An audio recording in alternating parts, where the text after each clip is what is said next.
UNgqongqoshe wezobulungiswa uRonald Lamola uqinisekisile ukuthi sifakiwe namuhla isicelo sokubuyisa izelamani zakwaGupta eUnited Arab Emirates. Lezizelamani zithinteka kakhulu embikweni wokuqhwagwa kwamandla ombuso, kanti usuku lokuqulwa kwecala lazo lihlehlisela umasingana wangonyaka ozayo. We can confirm that the extradition request has been duly submitted to the United Arab Emirates Central Authority today.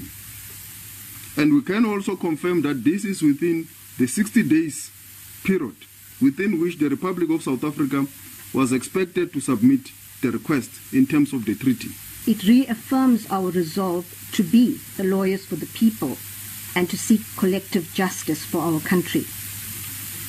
As this process unfolds and the extradition application is heard in the UAE courts, the NPA will continue to collaborate and support its counterparts in the UAE to ensure that we do all that is necessary to have the Gupta brothers extradited and to face justice in South Africa.